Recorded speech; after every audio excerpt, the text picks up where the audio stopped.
বিশেষ করে দরবার শরীফটা আপনার যে সিলসিলা, ফুলতলি সিলসিলা। আরে মিয়া, অনেকে অনেক ধরনের কথা বলে, যেই যাই বলুক না কেন, আমি একটা কথা বলি, আল্লামা সাহেব কেবলা ফুলতলি রহমাতুল্লাহ আলাইহি যদি না আসতেন, এই বাংলা জমিনে সুন্নি আলেমুল আমাদের কোরআনের তেলাওয়াত সহি হতো না।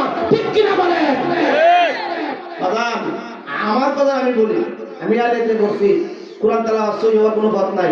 আমি যদি ওনার দারুলগাতে না পড়তাম, আমি ওনার দারুলগাতে পড়েছি এবং আমি বর্তমানে প্রধানকারী হয়ে প্রশিক্ষণ দেওয়াই, ওনার এই দারুলগাতে যদি আমি না পড়তাম, কোরআন তেলাওয়াত সহি হওয়ার কোনো সিস্টেম ছিল? আমরা সুন্নি উলামায়ে কেরাম এই জায়গার মধ্যে দুর্বল হয়ে যেতাম না।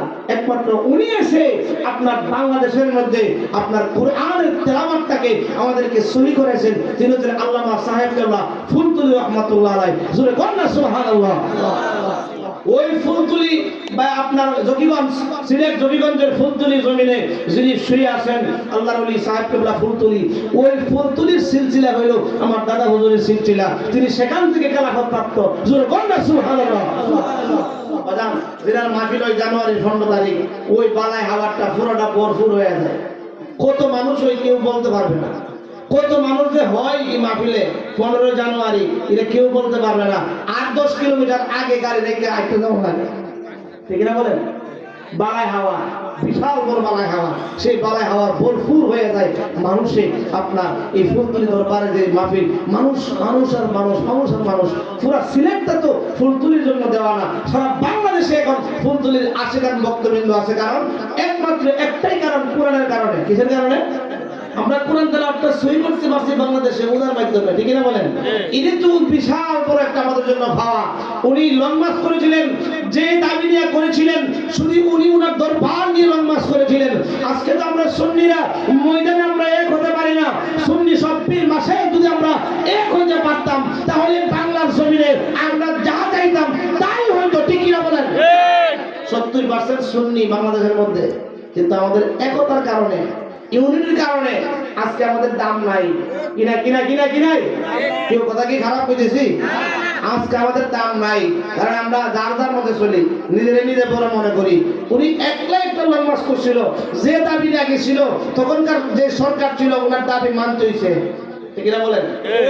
এখানে সিলেট থেকে গাড়ি মানুষের ঢাকা শহর পুরোটা ভরপুর হয়ে গেছে এক দরবারে। বাজান, আমাদের কয়েকটা দরবার আছে, সব লাগতো না। শুধু বনারসা 5-6টা দরবারে মানুষ যদি ঢাকা শহর উঠে, মানুষ সারা কিছু দেখবো?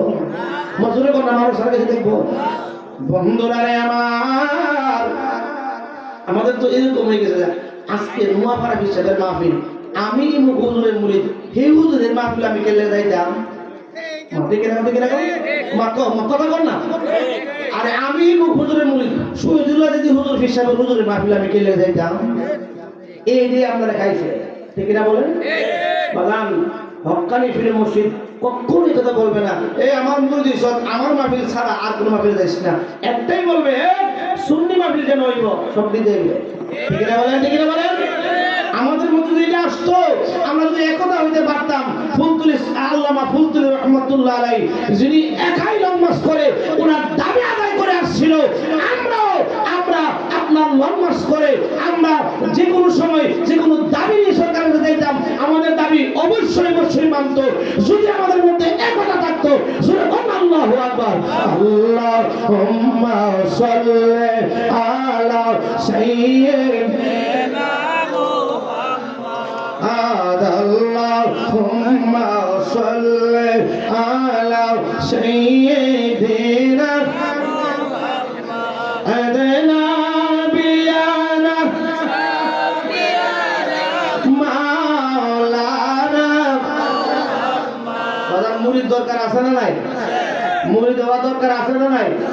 আপনার মুরিদ হইছেন, আপনার ছেলেটারে মেয়েটারে মুরিদ করে দিবে। আপনি মুরিদ হইছেন ওনার বাবার কাছে, উনি আসলে উনি কাছে মুরিদ করে দিবে। দিলে লাভ কি জানেননি? আপনার ছেলেটা যখন খারাপ কাজ করে যাইব, চিন্তা করবো আমি আব্দুল মুকিদ তাওসের হুজুরের ছেলের কাছে মুড়ি, যদি আমি ডাকাতি করতাম, গিয়ে চুরি করতে গিয়ে ধরা খায়, মানুষের ইমুকের মুড়ি চুরি করতে গিয়ে ধরা খাইছে। যদি জিনার কাজ করতে গিয়ে ধরা খায়, ইমুকের মুড়ি জিনা করতে গিয়ে ধরা খাইছে, ওই বয়সে গুনাহ ছেড়ে দিব। ঠিক না বলেন? যদি নামাজের সময় নামাজ না পড়ে, ইমুকের মুড়ি দিছে, নামাজ পড়ে না, এই বই হলে নামাজটা পড়বো। ঠিক না বলেন? বাগান এটা হলো একটা কারণ। আর দ্বিতীয় কারণ হইল আপনি যদি আপনার ছেলেরা বায়াত করে দেন আপনার জন্য বালা। কেমন বালা? আপনি বায়াত করাইছেন না, মুরিদ করাইছেন না, আপনার ছেলেটা ঢাকা শহর চাকরি করে অথবা বিদেশের জমিনে আছে, ওই তারা ভোগ করে হয় না। কারণ তারা তো কোরআন হাদিস দিয়ে আপনার ছেলেরে বুঝাইতো না, তারা যুক্তি দিয়া বুঝাইব, যুক্তি দিয়া বুঝাইব, যুক্তি দিয়া বুঝাইয়া তাদের কথাই লইয়া যাইব। দেখবেন ওই ছেলে বাড়িতে আইসা আপনি মারা যাওয়ার পরে বলবে জানাজার সামনে দাঁড়ায়া যে আমার আব্বা মারা গেছে, আম্মা মারা গেছে, নামাজের পরে দোয়া হইতো না। আছে না নাই? মজুরে কোনো আছে না নাই? বাপ দাদা চোদ্দ গোষ্ঠীর জন্য এটা আসর থেকে হেডের বিষ পাইলাইছে, হেডের বাউ পাইলাইছে, আয়া কই জানাজা হইতো না, জানাজার পরে দোয়া হইতো না। কেড়ে রে কর জানাজা ওই দোয়া জোরে কর না হইতো মিল্লা এই দেখ কর জানাজা দোয়া বলেন রে, জানাজা তোর নামাজ না রে তাকবীর, না রে রিসালাত, না রে রিসালাত, বিশেষ অতিথির আগমন, আজকের মাহফিলের প্রধান আকর্ষণের আগমন, নারে তাকবীর, নারে রিসালাত। বাদাম যারা এখনো এদিক সেদিক আছেন বই আছেন কাকালি বই আলো। আসসালামু আলাইকুম।